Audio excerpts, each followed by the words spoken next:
Hello students.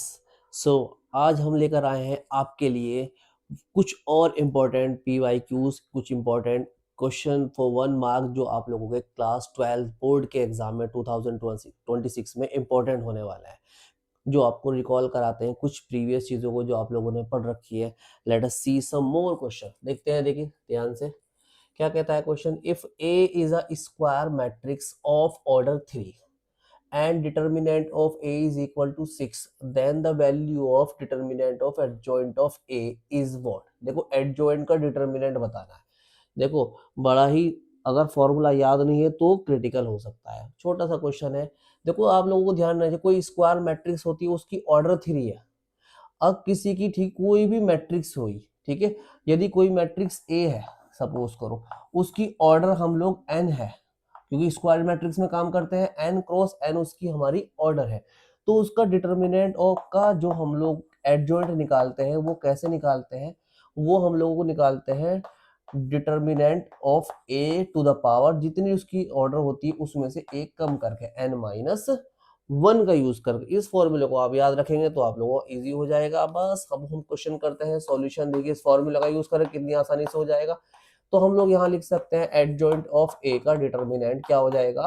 देखो ध्यान से, जो हमारी मैट्रिक्स है ए उसकी पावर क्या हो जाएगी, ऑर्डर फिलहाल कितना है, एन की जगह फिलहाल कितना है 3, तो 3 में से हम लोग 1 माइनस कर देंगे।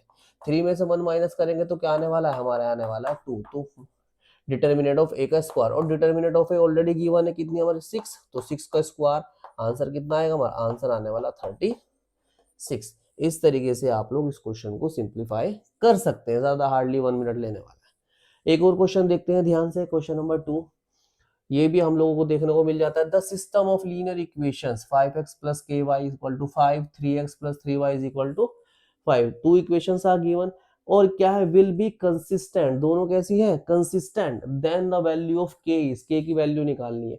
ऐसे क्वेश्चन हमको केस स्टडी में भी करने को मिल सकते हैं। दो इक्वेशन या तो जनरेट करते हैं या बना कर दे देते हैं, ठीक है, और आप लोग कंसिस्टेंसी पूछते हैं, फिर वहां से आप लोगों की x, यहाँ कुछ अगर xy की वैल्यूज भी निकलवाते हैं, ठीक है। ऐसे क्वेश्चन बहुत इंपॉर्टेंट होता है, सीबीएसई 2021 में एमसीक्यू में आया हुआ है। देखते हैं। तो सबसे पहले हम लोग जानते हैं, यदि कोई system of linear equation consistent होती है, दिस वन, ठीक है, ये कंसिस्टेंट वर्ड, तो उनका डिटर्मिनेंट ऑफ ए यानी कि जो मैट्रिक्स बनेगी हमारी वो क्या होता है, नॉट इक्वल टू 0, उसकी वैल्यू 0 नहीं होनी चाहिए। अब डिटर्मिनेंट ऑफ ए कहां से बनेगा, ए जो एक्स वाई के कोफिशिएंट होते हैं यहां से हमारा ए बनता है, ठीक है। हम लोग कैसे लिखेंगे, डायरेक्ट में लिख रहा हूँ, ए की वैल्यू एक्स का 5 और ध्यान से के और 3 और इसका भी 3, बस ये हमारी मैट्रिक्स ए बन जाएगी, उसकी डिटर्मिनेंट ले ली। ये नॉट इक्वल टू 0, सॉल्यूशन कर दीजिए यहाँ से, डायगोनल एलिमेंट की मल्टीप्लाई 5 इंटू 3 माइनस 3 के इज नॉट इक्वल टू 0, 5 3 जा 15, ठीक है, 15 माइनस 3 के नॉट इक्वल टू 0, 15 चला जाएगा उधर, माइनस 3 के नॉट इक्वल टू माइनस 15, ठीक है। माइनस 3 से 15 कट करेंगे तो के की वैल्यू क्या नहीं हो सकती, के की वैल्यू 5 नहीं हो सकती, और वैल्यूज हो सकती है, तो k is not equal to 5, हमारा ये हमारा आंसर आ जाएगा। जो ऑप्शन में हमारे ऑप्शन दिए होंगे चारों में से ये वाला आप लोग पिक करेंगे और यू विल गेट 1 मार्क। बहुत आप लोगों के लिए इजी हो जाएगा। डिटर्मिनेंट बहुत चैप्टर, बहुत स्कोरिंग चैप्टर है और बहुत इजी चैप्टर है, ठीक है।